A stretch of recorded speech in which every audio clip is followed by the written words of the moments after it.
Bom dia, queridos ouvintes, as pessoas que estão nos acompanhando, tranquilo?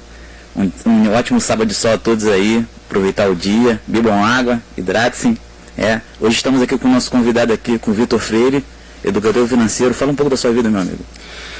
Bom dia, pessoal, tudo bom? Como é que vocês estão? Como o Felipe falou aí, bebam bastante água, hoje tá sol, hein? Hoje tá.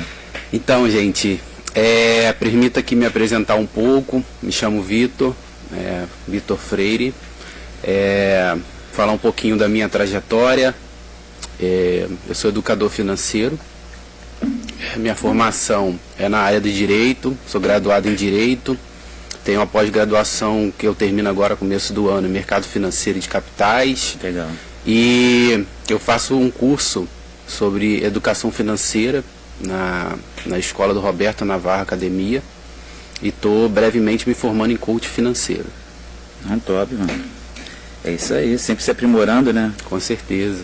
Porque com o tempo você vai querendo ali, pegando conhecimento, vai melhorando suas formas de manobra, né? Para ajudar as pessoas. Deixa eu te perguntar, você, antes de virar, né, um consultor financeiro, você era um concurseiro, né?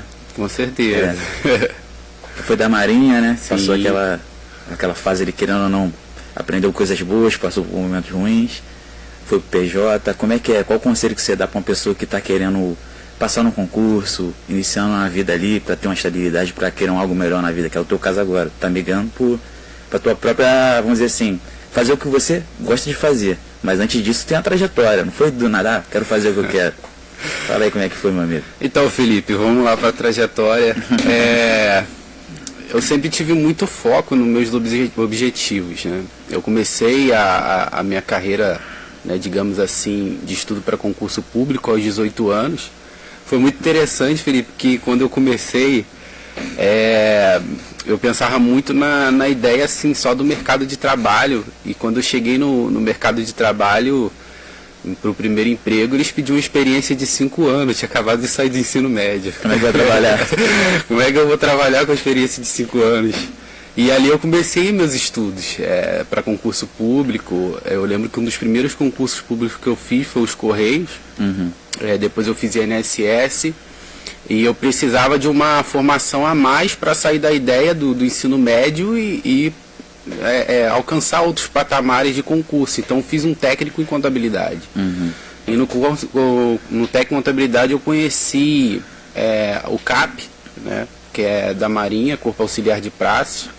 E ali eu pude fazer a prova, consegui obter êxito. De 50 vagas eu fui o 10º colocado a nível nacional no Brasil. E em 2013 eu entrei para a Marinha. E aí me formei como cabo.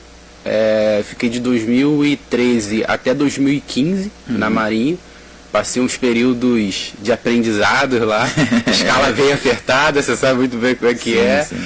E ali eu vi que em 2014 eu precisava estudar novamente para concurso.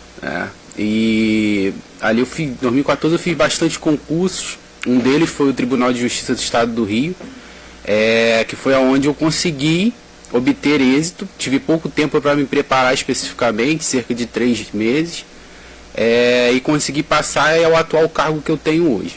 E dentro da pergunta que você me fez, qual o conselho que eu dou para as pessoas? Uhum.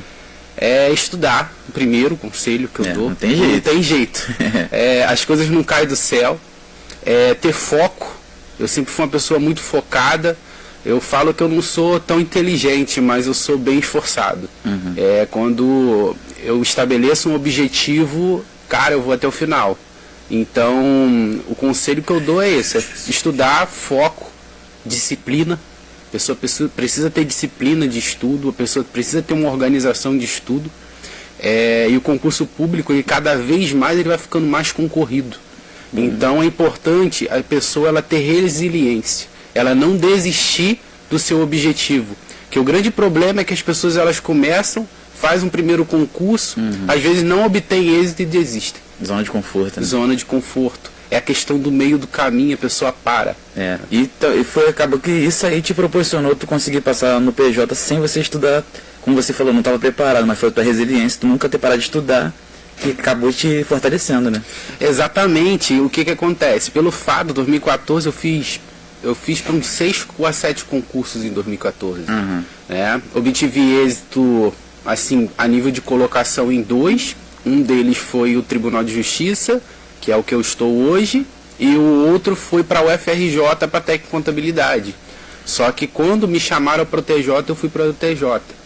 Então, eu nunca parei, porque às vezes tu estuda para um concurso, só um exemplo, você tem direito administrativo na grade do concurso, você está estudando a licitação, você está estudando os poderes públicos, às vezes é uma matéria que tem correlação com o próximo concurso que você vai fazer. Então o estudo ele é uma continuidade. Você vai estudando para um, daqui a pouco, a matéria que você viu em um, você viu em outro. Então assim, você acaba correlacionando os concursos, né, um com o outro. Então a matéria de um ela vai servir para outra e assim sucessivamente. Entendi. Então isso é importante, você sempre estar nessa atividade. Sempre se manter, né? Com certeza. Já que você falou da tua vida, falou da tua ascensão, né, até onde você está agora, queria te falar da tua área que você está se especializando, né, está se tornando um especialista. Qual é a maior dificuldade da organização financeira que a gente está tendo agora? Como é que faço? Tipo, assim, comecei agora, quero me organizar. Qual é a maior dificuldade que a pessoa tem? Qual é o conselho que você dá para melhorar isso aí? Cara, a gente estava conversando até um pouquinho antes, né? A questão da organização financeira, ela passa por um problema estrutural que a gente tem no país, né? Quando a gente estuda lá o ensino médio, a gente não tem uma matéria específica de educação financeira. Você tem uma biologia, você tem ciência, você tem matemática, você tem português, você tem física. Às vezes matérias que a pessoa ela não vai usar diretamente na vida. Só que o dinheiro, Felipe, é uma coisa que todo ser humano ele utiliza. Então, que é uma coisa mais obrigatória de ter numa grade curricular. Então a gente tem um problema hoje muito estrutural dentro da sociedade, que não tem uma matéria chamada educação financeira. O grande problema, ela passa por uma base. Porque a base da educação financeira, todos nós sabemos, que é você gastar menos do que você ganha. Sim, é o mínimo. É o mínimo. Vou te falar, nem todos sabem. Eu tenho uma suposição que todos saibam. Mas a base da educação financeira é essa, você gasta menos do que você ganha.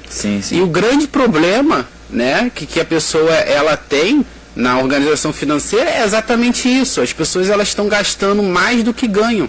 Né? Elas se endividam, elas entram, não conseguem às vezes saldar a sua conta, elas entram no cheque especial.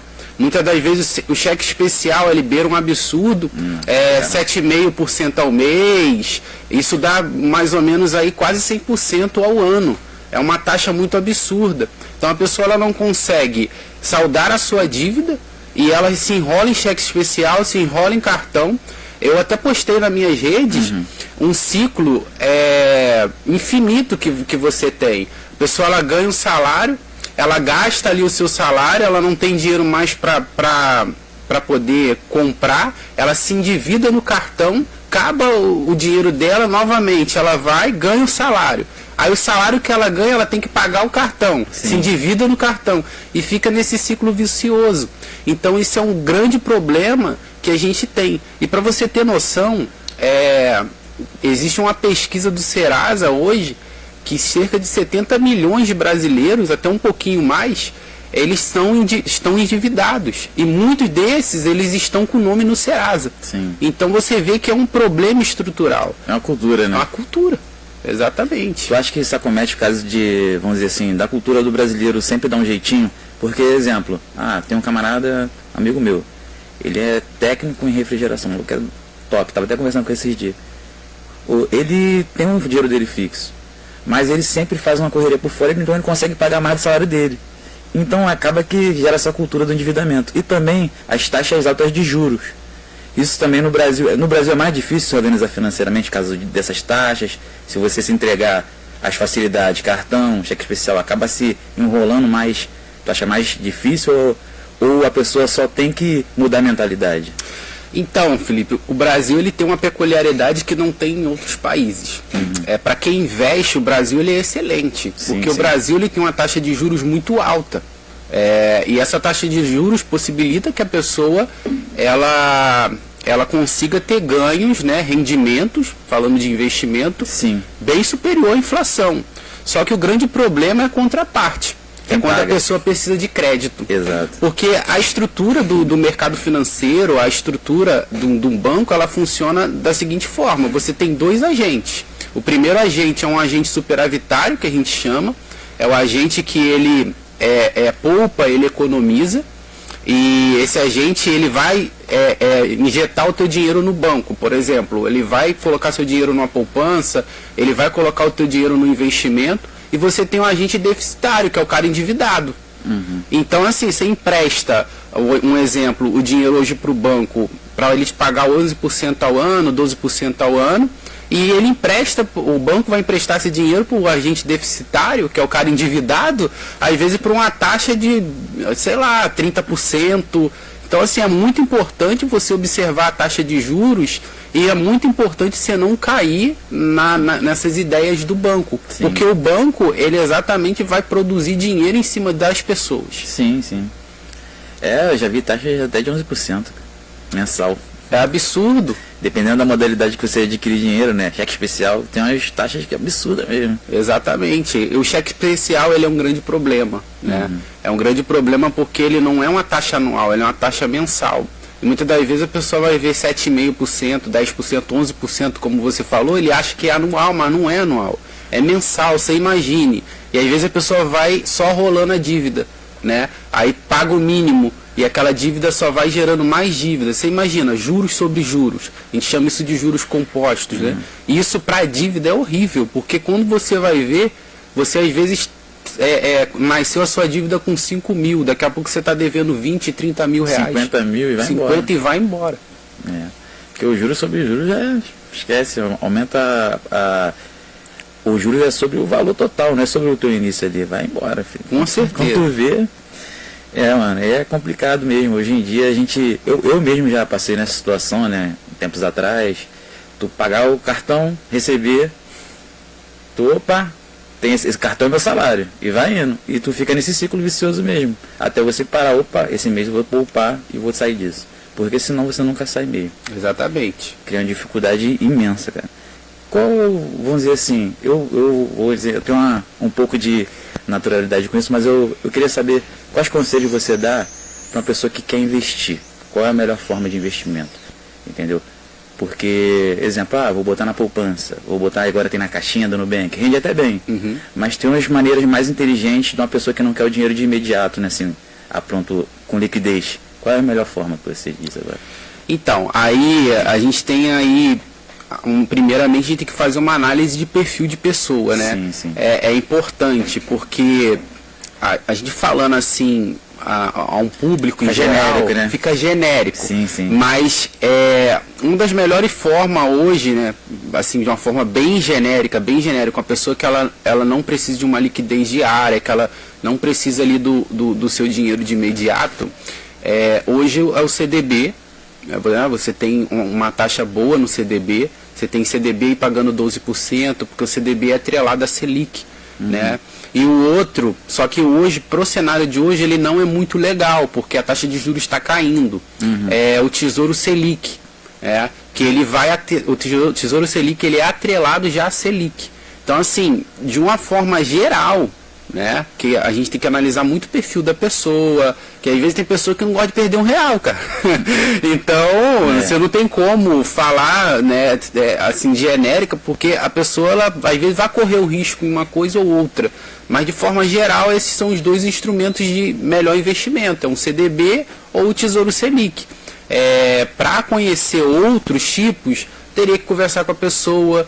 A gente teria que trazer aqui, né, mais um papo sobre investimento, quais são as possibilidades de investimento, que existem inúmeras possibilidades no mercado, desde renda variável como renda fixa, que são duas categorias que a gente tem, basicamente, que é a renda fixa e a renda variável. Esses dois que eu tratei para você, ele está dentro de uma renda fixa, são instrumentos de renda fixa. Então, teria que analisar muito o perfil da pessoa para trazer as opções. Você tem fundos de investimento, só que o problema do fundo de investimento é você não tem uma proteção do FGC. E a volatilidade que a gente chama de mercado, ela é muito grande. Por exemplo, hoje você pode estar ganhando 10% ao mês num fundo de investimento. Amanhã você pode estar perdendo 12% no mês seguinte. Sim, sim. Porque tem uma oscilação muito grande. É. Então, a pessoa, às vezes, que não tem estômago, digamos assim, dentro de uma gíria do mercado financeiro, para poder suportar essa oscilação negativa, eu não aconselho. Você está entendendo? Eu não aconselho. E falar de investimento, primeiro a pessoa ela tem que ter uma segurança financeira. Sim, sim. Ela não pode pegar tudo que ela tem e ficar sem nada. Sim. E vai querer o dinheiro o mais rápido possível ali. Vai ficar te agoniando. Exatamente, porque o grande problema, Felipe, é o seguinte. As pessoas elas querem investir, mas às vezes a pessoa está endividada. Não tem como falar de investimento com a pessoa endividada. Primeiro a gente tem que tratar dela, né, das dívidas dela, para depois a gente tratar sobre investimento. Primeiro tem que ter a financeira saudável primeiro. Exatamente. Entendi. Não é. Só para deixar claro aqui também, fora do assunto, ó. Negócio de casa de aposta, isso não é investimento não, hein? Estamos com um cara aqui, ó. Certo? Verdade. Isso é pra brincar. Quem faz isso aí, ó. Isso é verdade. A gente fala, não, agora eu tô vivendo isso aí. Cara, isso não é investimento não. Não cara. é investimento, isso é risco, cuidado. E meu amigo, o que você aconselha assim? Eu tenho alguns métodos meus que eu já, como com meus negócios eu faço, ter controle em planilha, ter meu controle de gasto, separar meu salário, reinvestir uma parte. O que você acha assim desses métodos que eu estou fazendo? Estou fazendo certo? Porque eu fiz, bota aí no instinto. Legal. Depois que eu comecei a estudar, eu falei, opa, isso aqui acho que eu estou acertando. O que você acha disso aí? Pô, isso é bacana, Felipe, porque o ponto que você tocou é bem interessante, porque a gente precisa organizar a nossa vida em planilhas, principalmente a vida financeira. Eu fiz uma planilha de Excel interessante, eu estou em projeto de desenvolvimento, que eu usei algumas coisas da contabilidade, como se fosse um balanço patrimonial da pessoa física, para saber se ela está numa situação de dívida, se ela está negativa ou se ela está positiva. Mas ainda está em desenvolvimento. Mas eu baixei 2 aplicativos no meu celular que eu estou testando. E o objetivo que você está fazendo é o correto. Você organizar em planilhas, o interessante é você distribuir em setores, como é que são os seus gastos por setor. Por exemplo, você é uma pessoa que vai no restaurante, você vai separar dentro da sua planilha, dentro de um aplicativo, restaurante. No final do mês, você vai ver quanto você gastou em restaurante, quanto que você gastou numa despesa de casa, num supermercado, quanto que você gastou em vestuário. Sim, sim. Qual que é o interessante nisso, Felipe? É que no final do mês você vai ter uma noção de padrão de gasto. Aonde está indo mais o seu dinheiro. Se você vai ter que cortar na área de vestuário, se você vai ter que cortar na área de um restaurante, se você vai ter que cortar num lanche. E aí o projeto é você diminuir, às vezes, uma coisa desnecessária, para você poder fazer o que você está fazendo, investir mais. No teu caso, você já está investindo. Só que existem pessoas que não investem. Existem pessoas que elas simplesmente só gastam. E isso é um padrão de comportamento que às vezes é uma compulsão. A compulsão ela é um grande problema hoje no cenário dos brasileiros. Celular, né? Celular. A galera compra não porque precisa. A galera compra porque são movida por uma compulsão. Citando um exemplo prático, o que eu percebi, a principal área que eu tenho de gasto, que eu tenho que me controlar, são as áreas de estudo. Eu sou muito compulsivo por estudo.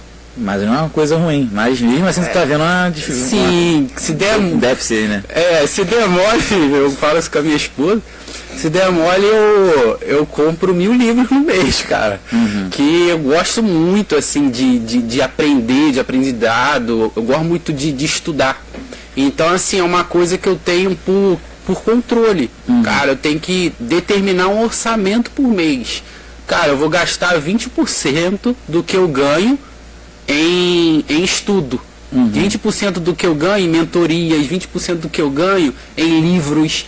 Isso falando da minha área. Aí cada um tem que ver a área que ele tem um descontrole, que ele sabe que se ele der mole, cara, ele vai gastar 100% do seu salário naquela área. Não, com certeza. E isso é o importante de você ter essa organização por planilhas ou por um aplicativo, né? Então é muito importante a pessoa se organizar na questão do teu salário, para onde vai mais o seu dinheiro, ela separar um percentual para ela poder investir.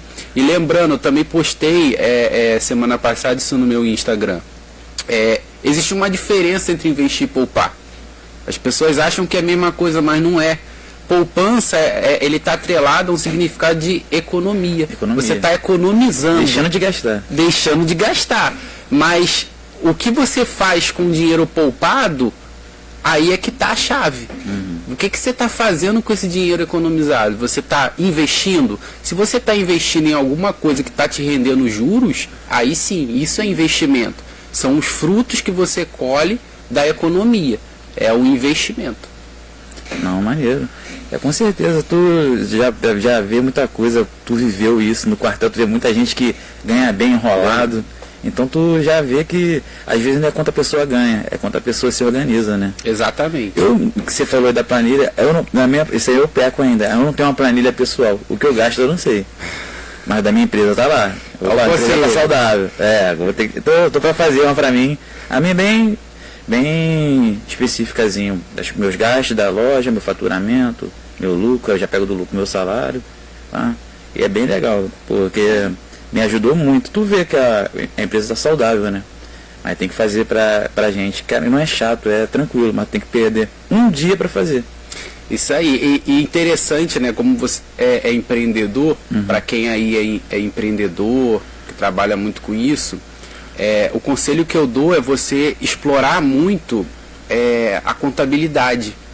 Porque quem tem um empreendimento, ele tem um contador. Né, quem está ali, lógico que eu estou falando aqui um empreendimento formal, ali legalizado, tudo certinho, CNPJ, que o cara tem que ter um contador. Então você tem que usar da contabilidade a seu favor. Sim. Muitas pessoas, né, muitos empresários, a minha esposa ela é contadora, é uma ótima contadora e aconselho para quem quiser. Né? Quem quiser, entre em contato que eu faço contato dela. É isso aí. A gente conversa muito sobre isso, porque as pessoas acham, os empresários, que a contabilidade ela só serve para você, para o teu contador te dar uma guia para você pagar, mas não. A contabilidade ela tem indicadores econômicos de como está a saúde financeira da sua empresa, como está o teu retorno sobre investimento, que a gente chama de ROI, como é que está a questão do teu patrimônio líquido, como é que está as suas obrigações, as suas despesas e como é que está o seu ativo, como é que está a finança da sua empresa, se você está com saldo positivo ou negativo. Então, se você usar bem os instrumentos da contabilidade, você consegue muito bem gerir mais o seu negócio. Né? Então, assim, é um conselho para quem tem um empreendimento. Sim, né? sim. Isso é muito importante. Isso acaba vamos dar exemplo assim, você deixar de usar dessa ferramenta, acaba te dando medo de crescer, porque você tem medo dos impostos, tem medo, você não tem um conhecimento específico. Por exemplo, questões trabalhistas, eu vou num advogado trabalhista. Questões de contabilidade, eu vou num contador e eu tiro todas as dúvidas, cara. Como falam lá, né? O mar de conhecimento é um pau de profundidade. Eu sei um pouco de tudo, mas eu não sou especialista. Exatamente. Então eu vou no especialista e o cara vai me falar que é isso, é isso, é isso. E se ele não souber, ele sabe onde procurar e vai me falar o ponto-chave ali. Exatamente. É bem legal isso aí. E eu fico vendo assim, é muito importante a gente ter essa saúde financeira mesmo e ver que a mudança vai acontecendo com a mentalidade, né? De você, qual foram os seus mentores aí nessa sua caminhada, meu amigo? Cara, então, vamos lá, né?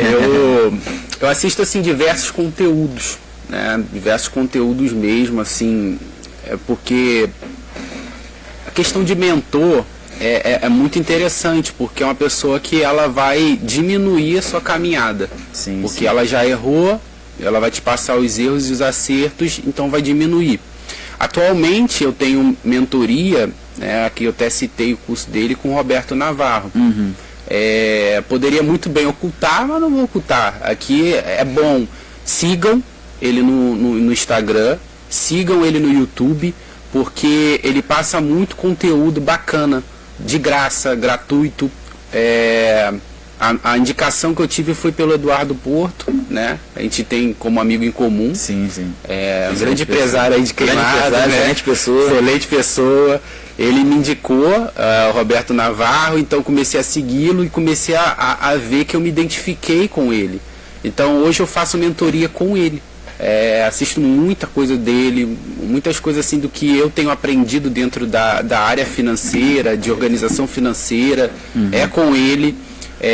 A especialização que eu tenho, né, pela PUC Minas, que eu estou fazendo, terminando agora no começo desse ano de 2024, em mercado financeiro de capitais, já me deu uma base bem maior, né? Então, assim, mentores para mim é ele, dentro da área financeira. Ele é um excelente mentor.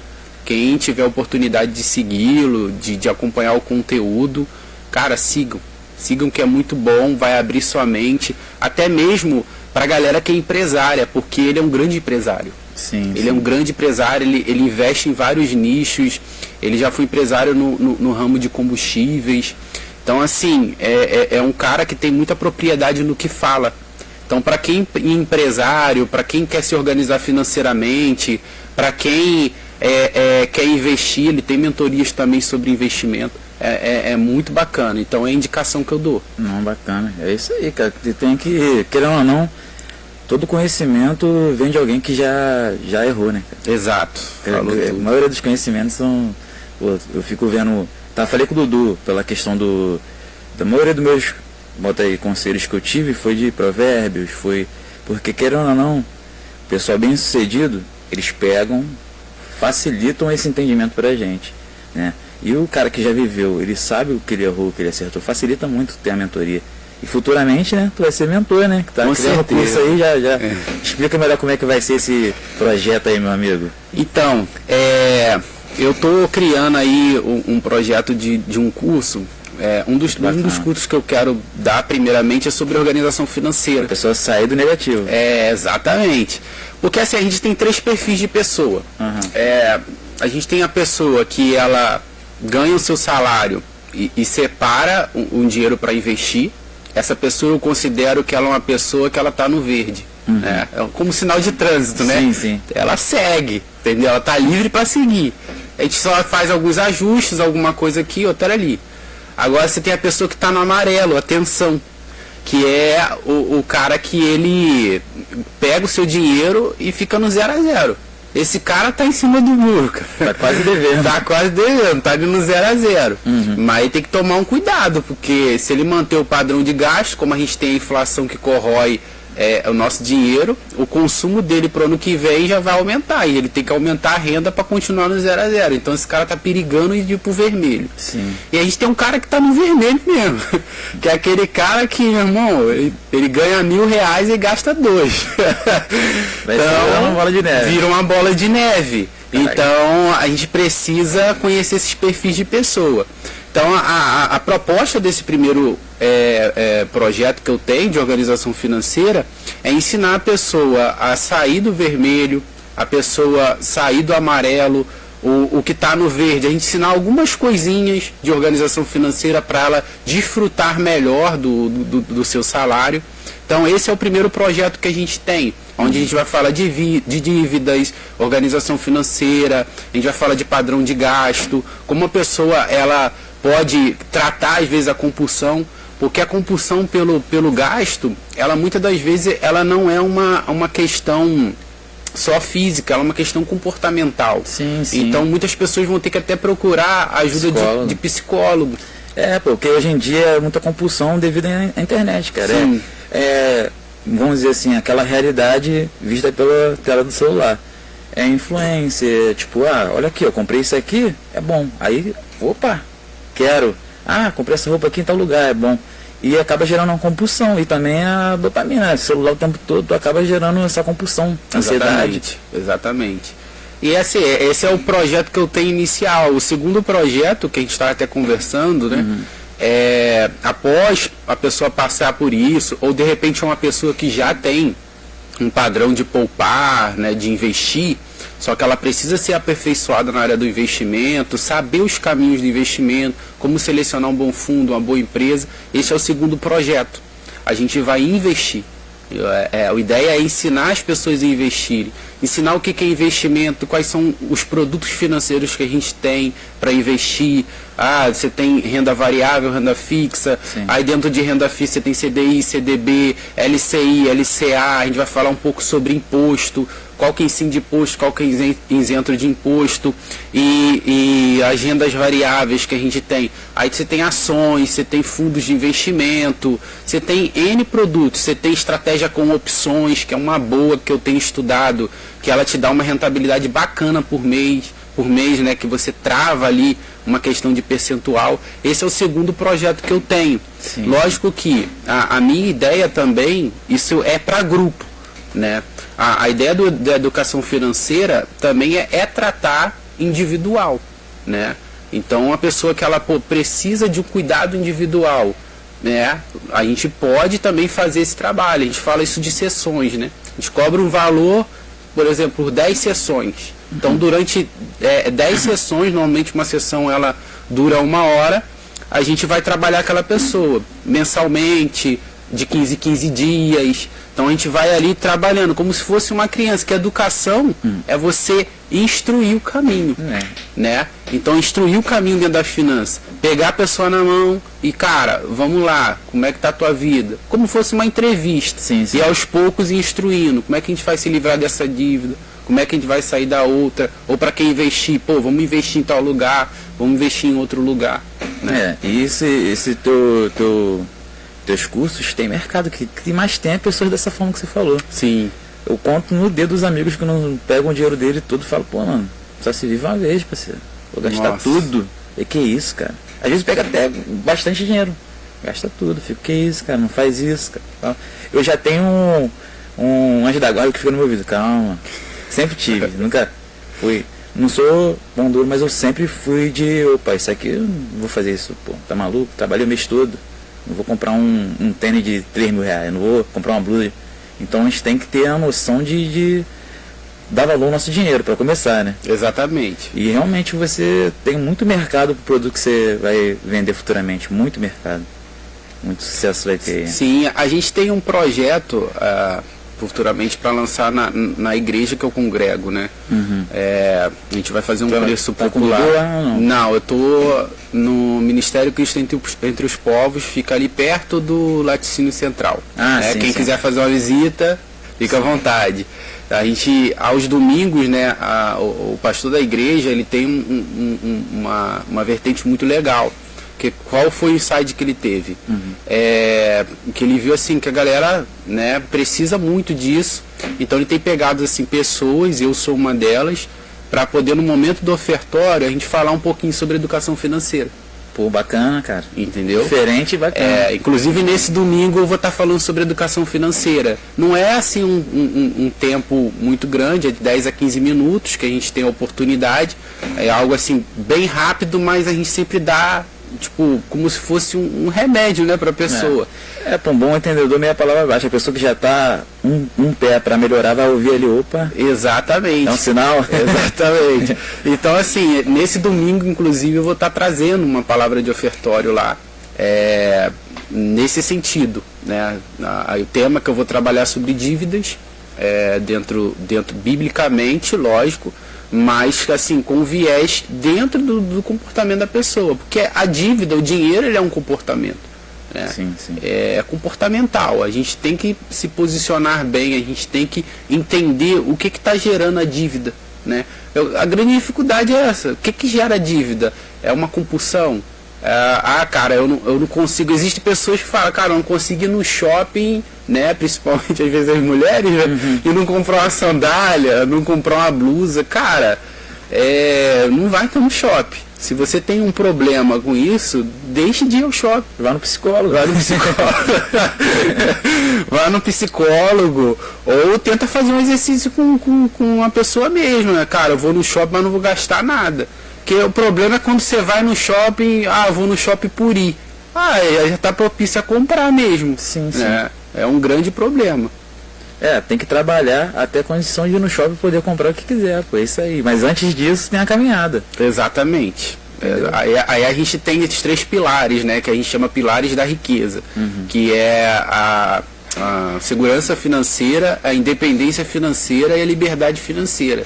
Ter liberdade demora. Cara, para ter liberdade, assim, segundo estudos, você tem que ter pelo menos 100 milhões de reais. A partir disso, você é um cara que tem uma liberdade financeira. Agora, se você é uma pessoa que tem um gasto de 20 mil reais por mês, e você tem uma renda passiva, né, através dos investimentos, e você já obtém aqueles 20 mil também de renda passiva, ou seja, você tem 20 mil de salário, mais 20 mil de renda passiva, eu considero que você tem uma independência financeira. Sim. Agora, se você é uma pessoa que você gasta 10 mil reais por mês e você tem guardado em um investimento que você pode sacar assim de imediato, você tem 120 mil reais, eu considero que você tem uma segurança financeira. Segurança. Porque se você não ganha mais aqueles 10 mil, por um motivo, você perde o emprego, alguma coisa assim, você tem 12 meses para você tirar aqueles 10 mil, porque você tem algo guardado. Isso é segurança financeira. Uhum. Você vai criar vamos dizer ali, um seguro para você se der algum problema. Exatamente, você é o ponto-chave. Não, mas é mesmo, eu fico percebendo isso aí. Eu tenho alguns picos bota assim, de empreendedor e de investimento, desde novo. Por exemplo, meu pai mesmo sempre falou, para ter um carro de 10 mil, tem que ter R$ 1.000 guardado. Foi legal. Porque a manutenção dele vai ser no mínimo isso aí. E quando vir, não adianta ter o carro e não ter o dinheiro guardado para mexer nele. Exatamente. E uma hora vem, entendeu? Então esses tipos de cuidados, que é coisas de pessoas mais antigas, querendo ou não, as pessoas mais antigas, elas tinham mais controle financeiro do que agora. Porque o pessoal não gostava de ter cartão não, pô. Sim. Quando a pessoa ela não tinha educação, o que ela fazia? Ela tinha 12 cartões descontrolados, sujava o nome.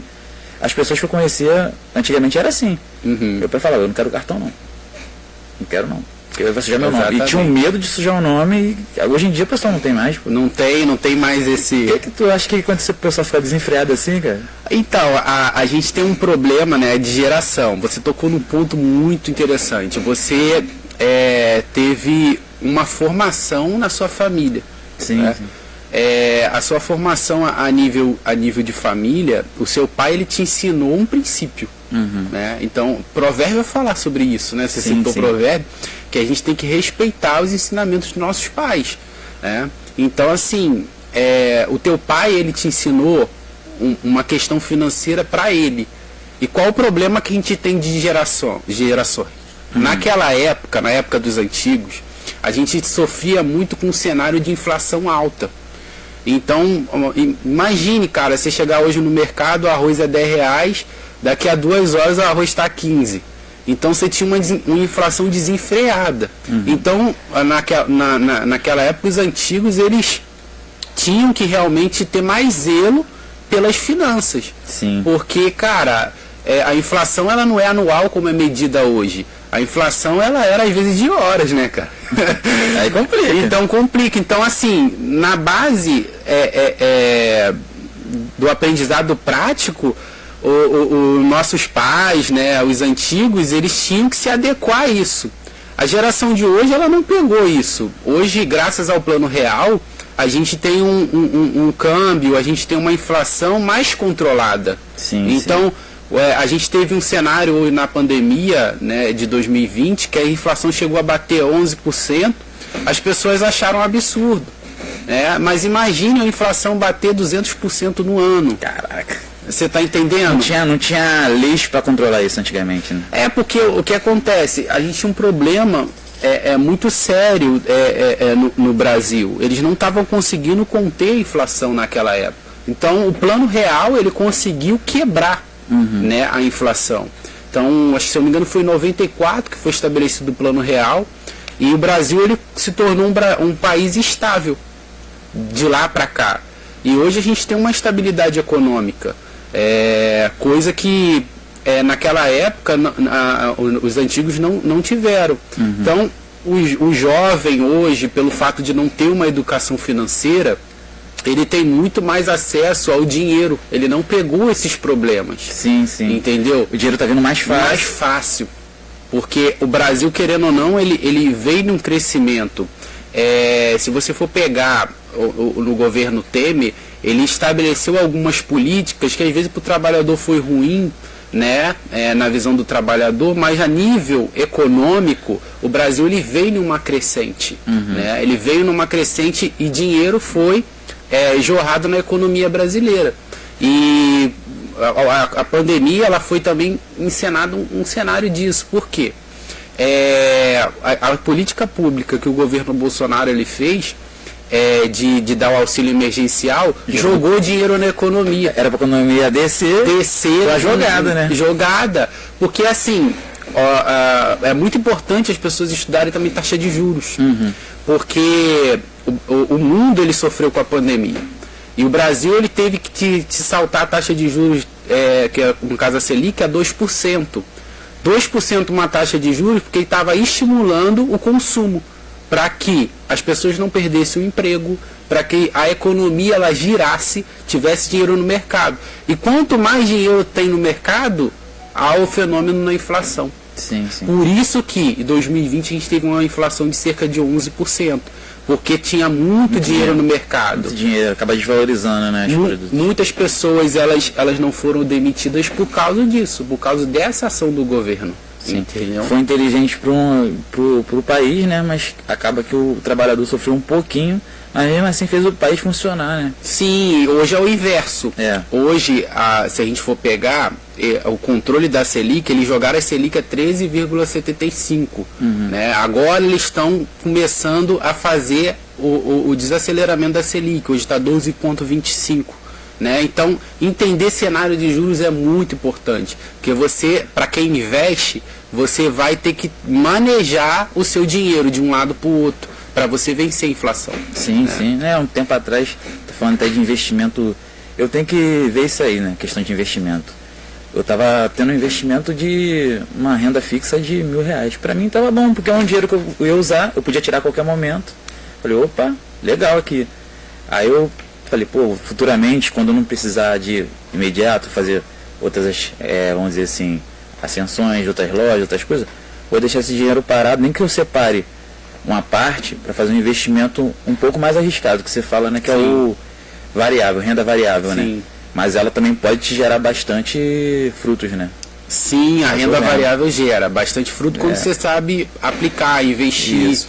Né? Eu tô fechando uma Eu sou medroso, todo investimento meu, como tu falou, tem gente que não quer perder R$1, eu sou assim, opa, não. Tu é um cara conservador, então, é o teu perfil. Eu prefiro ganhar menos, mas não perder. Mas é pessoal mesmo, eu entendo que tem outros investimentos, mas eu fico, opa. Mas eu comecei a abrir a mente, até por causa do nosso bate-papo lá, aqui hoje, para tentar separar uma parte que eu posso arriscar, vamos dizer assim. Sim, bacana. É porque assim, a gente chama isso de carteira de investimento. Quando você tem uma carteira de investimento, você, por exemplo, tem, vamos pegar um pouco a realidade, você tem R$30.000 para poder investir. Você vai diversificar a sua carteira. Parte, se você tem um perfil conservador, 80% você vai aportar em renda fixa, os 20% você vai correr um risco maior. Sim, sim. Agora o cara que ele tem um perfil moderado, ele vai aplicar aí cerca de 60% numa renda fixa e o restante numa renda variável. Agora o cara que é aquele cara já que corre um risco agressivo, que a gente chama dentro do perfil de mercado, é aquele cara que vai 50-50, irmão. 50 renda fixa, vai ou racha. Ou vai ou racha. Você tá entendendo? Que é aquele cara que ele quer correr mais risco, mas ter uma rentabilidade maior. Sim. Né? Então, assim, é importante você saber do seu perfil, porque às vezes, assim, é estratégia. Porque um vai cobrir o prejuízo do outro. A renda fixa, para um cara agressivo, ela tá, de certa forma, protegendo o capital dele. Sim, né? sim. E os outros 50, meu irmão, vai lá, ele, ó... mas pela que você falou, da criação e da forma que eu consegui bens. A gente trabalhou muito para ter bens, então a gente tem medo de perder. Sim, exatamente. Aí a pessoa que já tinha uma segurança financeira melhor, o pai já era dono de um mercado, ou não sei o que, ou era empresário, não sei o que, o cara já tem um patrimônio antes de nascer. Então ele acaba tendo mais facilidade com isso, porque o cara já vive naquele meio ali que o pai dele já fez isso. O pai dele já arriscou, não, isso é normal, perdeu é normal. A gente não, tipo, opa, não. Mas aí também tem um problema, né, cara? Se você for pegar, tu tô com uma ideia de um pai deixando alguma coisa, um legado pro herdeiro. Sim, né? sim. Qual é o problema que tem? É quando esse pai ele não prepara o filho. Isso acontece muito. A gente tem muitas empresas que elas... o que acontece? O pai ele construiu um legado, construiu um grande patrimônio, e aí deixa pro filho. Só que o filho, ele não foi preparado para isso. Ele teve uma criação de muita facilidade e não se preparou para assumir aquilo. Aí o que acontece? A empresa fale. O cara vende tudo. Porque o cara não foi treinado para poder administrar a empresa como o pai administrou. A gente tem muitos casos que acontece isso, né? Isso aí é um grande problema, né? Às vezes a gente, né, que está dessa geração agora tem um pouco medo disso, né? De dar muito conforto, se ferrou muito, né? Se prejudicou muito durante a nossa caminhada. Dá muito conforto para o filho. Eu acho que o problema não é nem dar o conforto, é você dar o valor do conforto, entendeu? Explicar ali. O rapaz estava até falando com a gente aqui, acho que é o Vitor também, Vitor Rezende. É sobre educar o filho, essas coisas. Ele estava explicando pra caramba isso aí. É muito legal, porque você dá valor às coisas. E tem um amigo meu que ele pega, ele dá mesada pros filhos dele. Tipo, o filho dele faz as tarefas, ele vai lá, toma, tanto por isso, tanto por aquilo. Ele leva no negócio de brinquedo e compra. E as crianças vão aprendendo a dar valor desde novo. Agora, se você criar com uma facilidade tremenda, coisa que a gente não tem... Eu não sei, porque eu não tive. Mas pode acabar, bota aí, mal educando o filho. Né? Sim, isso é interessante porque eu vou contar a realidade de dois jovens que um ganhava, eles ganhavam a mesma quantidade de mesada. Isso aí é muito interessante da infância, porque um ganhava uma quantidade de mesada e ele conseguia gerir bem aquela mesada para durar quase o mês inteiro. Já o outro... ele 3, 4 dias já não tinha mais nada. Esses duas crianças, né, eles cresceram. E qual foi a realidade financeira? Foi que ele pegou aquele perfil de criança e reproduziu na vida adulta, e o outro, né, que era o Gastão, também reproduziu na vida adulta. Então um conseguia poupar mais, investir em outras coisas a mais, e o outro, cara, não, gastava tudo, se endividava. Por quê? Isso é padrão. A realidade, eu não trabalho com a área de psicologia, essas coisas assim, mas alguns estudos que eu tenho visto é que o que a gente roda hoje na nossa vida adulta tem muito reflexo da nossa infância. O Dudu falou, acho que se não me engano, acho que é até 9 anos que tu forma a tua personalidade. Exatamente. É 9 até 11, assim. É complicado, né? Exatamente. Tem que ter aquela fase ali, tu tem que ter bons mentores nessa fase aí. Sim, tu pode até crescer e se desenvolver bastante. Exemplo, há tempo ainda, a gente não está falando que não tem tempo, hein? Tanto que ele está criando curso aí pra ajudar. É isso aí. Há tempo ainda, mas essa fase de criação já te desenvolve para futuramente ter mais facilidade. Que eu estou falando, no instinto, que eu faço muita coisa no instinto. Eu vou ver alguns cursos que eu estou fazendo agora, o cara falou para mim fazer exatamente o que eu estou fazendo. Às vezes eu fiz próximo. Fico, opa, então quer dizer que nessa fase eu tive bons de pessoas que tiveram, que foram pessoas de exemplo para mim. Sim, exatamente. Deixa eu só interagir com o chat aqui, hein, Vitor? Aqui o pessoal tá falando com a gente aqui, tá falando aqui, ó. Bom dia, o Vitor é muito inteligente à beça. A Ana Beatriz. O Luiz Soares, parabéns pelo teu desempenho. Não sei se você conhece aí. É meu sogro. Aí. Valéria Glória comentou pra caramba aqui, ó. Parabéns, querido. Ele é fera. Sogra. Aí vem aqui o Igor. Esse do carro eu vou guardar. Nunca pensei nisso, amigo. Que eu falei do carro dos R$1.000. Ah, sim. Aí ele falou aqui, pô, top, mano. Pode citar um investimento pro empresário que quer guardar dinheiro e deixar investido. Então, como eu falei, né, é muito genérico falar que eu tenho que entender, conhecer o perfil, qual é o objetivo dele, qual o investimento. Mas assim, o que eu indico muito é a Selic, o CDB, né, que é o que a gente consegue assim ter um investimento. E assim, pra galera que quer investir, eu coloquei isso também no meu Instagram. é importante... Acho que acabar de se dar teu Instagram. Com certeza.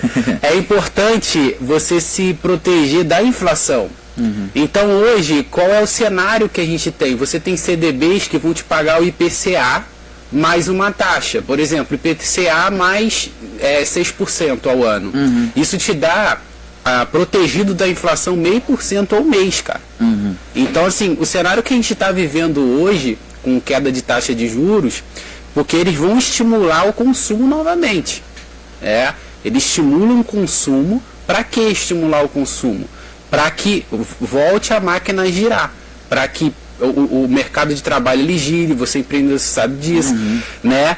Então, assim, quando você pega o IPCA mais uma taxa de juros, por exemplo, 6% ao mês, você está garantindo a proteção do seu capital já do IPCA. Né? Então o IPCA deu 10%, não tem problema. Você vai ter 16%, porque você tem os 10% do IPCA do ano, mais 6% a mais do IPCA. Então a grande jogada do investimento, a grande jogada é você se proteger do IPCA, da inflação. Se você se protege da inflação, que a gente tem uma diferença no mercado financeiro chamada juro real e juro nominal, tá lá até no meu Instagram. O juros nominal é 16%, é o que você vai ganhar. Beleza, 16%, isso é o juros nominal. É o que está escrito lá. O juro real já não. O juro real é quando você tira a inflação. A inflação no período ela foi 10, mas você teve uma rentabilidade de 16. Então, 10 menos 16 vai dar 6. Sim. Esse 6% é o juro real. É o que realmente você está ganhando. Sim. Porque os 10% ele corroeu, ele comeu o seu dinheiro. Isso que a inflação ela faz. No caso, a inflação é a desvalorização do dinheiro com o tempo. Desvalorização do dinheiro com o tempo. Sim. Né? É o aumento generalizado, né, dos preços. Né? Então você tem o IBGE, que é o órgão que ele faz a medição ali da inflação. Ele pega um elenco de produtos e serviços e aí ele vai tirar uma média e vai ver quanto está sendo a inflação no mês, que você tem, ele apura isso do dia 1º até o dia 30, né, do mês. Ele vai dando a inflação mensal e depois ele dá a inflação no período, que é a inflação anual, durante os 12 meses. Sim. E para a questão aí do empresário que falou, é interessante ele procurar exatamente esses produtos financeiros, que ele proteja o capital acima da inflação, que ele tenha um ganho real. Aí esse exemplo, pegar um CDB que ele vai te pagar ali o IPCA, o salário que a gente está vivendo, mais os juros. Hoje tem CDB que ele está pagando, né, eu tenho visto alguns, o IPCA mais 5,50, né, dá quase ali o 0,5 por mês, né? Pô, bastante dinheiro. Bastante, exatamente. Os meus aí é por volta de 2% no máximo. Sim, aí tu tem que assim analisar muito, aí tu tem que analisar também a questão do saque imediato. Do saque imediato, você tem que analisar a questão de imposto de renda. Sim. Você está entendendo? Porque o CDB, ele tem a tabela progressiva do imposto de renda. Agora você tem outro instrumento financeiro que a gente chama da letra, né? A letra de crédito imobiliário e a letra do crédito do agronegócio, que é o LCI e o LCA. Esses são isentos de imposto de renda. E existe alguns, né, isso aí tu tem que ser muito ágil, tá muito ligado com o agente autônomo, que ele tá te pagando 14% ao ano. Qual é a sacada do LCI e do LCA? Isso é uma dica, tá? É que o LCI e o LCA eles são isentos do imposto de renda. Então 14%, 15% que ele vai te dar, você não paga imposto de renda. Então isso dá mais de 1% ao mês. Sim. Você está entendendo? 1% real. Não é real. Porque aí tu tem que tirar a inflação. É a inflação. E a inflação, né, pelo boletim Focus do Banco Central, que ele estabelece, né, ele vai atualizando semanalmente como é que está a inflação no ano. O boletim Focus ele está estimando a inflação que ela deve fechar aí quase a 5% esse ano. Né? Então, assim, se você pega 14%, significa que você está tendo um ganho aí de 9% real. Você está entendendo? Que você tirou a inflação do ano, desse ano, mais menos, né, do 14%, você está tendo 9%. Isso aí, cara, dá um lucro absurdo. Sim, tá entendendo? Pô, dependendo da magnitude do teu investimento. Exatamente. Só para finalizar aqui, para tu ver que é necessário um especialista na área, eu tenho um entendimento legal, mas muitas das coisas que você está fazendo aqui, está explicando, eu estou entendendo agora. E tem coisas que eu não entendi 100% que a gente depois vai conversar. Com certeza. Porque tem que ter realmente essa mentoria, isso é muito legal. Fala aí uns livros que você aconselha o pessoal ali aí de educação financeira, para o pessoal dar uma inspirada aí para futuramente entrar na tua mentoria. Qual livro você se inspirou aí cita uns 3 livros aí bons aí. Olha, eu vou citar vou citar 2 do meu mentor, né? Que um é Sabedoria do Dinheiro, Roberto Navarro. O outro é Quebrando Mitos com o Dinheiro, né? Esses 2 eu recomendo. Tem um outro que eu tô lendo aqui, que ele fala sobre dinheiro, que é do Tony Robbins. Ele é um profissional da PNL, e ele fala sobre dinheiro. Esse, assim, deixa em stand-by, porque é uma coisa que eu ainda não li, eu comprei ele, estou para começar a ler. Mas Quebrando Mitos com o Dinheiro, do Roberto Navarro, é um livro que eu estou finalizando a leitura dele já. Sim. Ele é excelente porque ele vai falar sobre investimento, vai falar sobre algumas sacadas que o banco faz para poder, né, ganhar mais sobre você. Tu acha que tu tá ganhando, mas tu não tá. Ele tá ganhando mais com você, então esse livro é excelente. A Sabedoria do Dinheiro também é um livro muito bom que eu recomendo. E um livro assim mais técnico, né, que ele é muito interessante, que é um investimento que eu estou estudando para fazer, Ficando Rico com Opções. Ele é as opções, ela é uma coisa que requer um pouco mais de conhecimento, mas ela tem umas paradas muito legais, porque ela permite você fazer uma proteção de capital, que você tem uma rentabilidade de cerca de 2, 3% ao mês. Eles chamam isso de dividendo sintético. Inclusive, eu estou fechando a parceria com uma empresa que ela usa essa estratégia, aonde a gente está tentando aí um bom retorno financeiro. Isso é importante. Né? Um bom retorno financeiro que vai superar muito a inflação. Não, beleza. Fica aí a dica dos livros, né, cara? Queria deixar aqui meu agradecimento, um mar de conhecimento mesmo. Hoje foi, a gente usa brincando, mas foi bastante conhecimento. Bota aí, adquirir 90% eu consegui absorver aí, 10% são muito específicos, tem que estudar, né? E agradeço aí sua vinda, foi de grande valia pra gente, cara. Show. Valeu, acrescentou muito aí no nosso projeto. Show. Valeu, tamo junto. Valeu, Filipão. Tamo junto. Pode deixar teu agradecimento se você quiser e pode deixar seu Instagram, não esquece não. Pô. Com certeza, eu vou deixar aqui meu Instagram e meu contato, né? Isso aí, pode ficar à vontade. Então, gente, eu agradeço a oportunidade de estar aqui com o Felipe. Fico aqui à disposição para próximos convites, a gente bater um papo sobre investimento e outras coisas a mais. O meu Instagram, ele é VIT, _Freire Financas, né? No Instagram. VIT, repetindo, _Freire Financas no Instagram. O meu contato é 7476-8001. Tá lá no Instagram também, mas eu tô passando aqui pra galera que às vezes não tem Instagram, né? Então, galera que não tem Instagram, tá aí o meu contato, mais informações, bate o papo, troca ideia. Agradeço muito a oportunidade e que Deus abençoe aí nossos ouvintes. Com certeza. Aproveitar esse sabadão de sol aí, tomar muito açaí lá na Bernard, se quiser, ver um monte lá. Vamos pra lá. Outra coisa, falando aqui só para relembrar que semana que vem, dia 9, né, estaremos com o Eduardo Santos sobre gestão de pessoas. Muito importante. Bom, excelente. Difícil. Excelente. Valeu, pessoal. Até a próxima. Valeu. Valeu, Marcão. Encerramos. Tamo junto.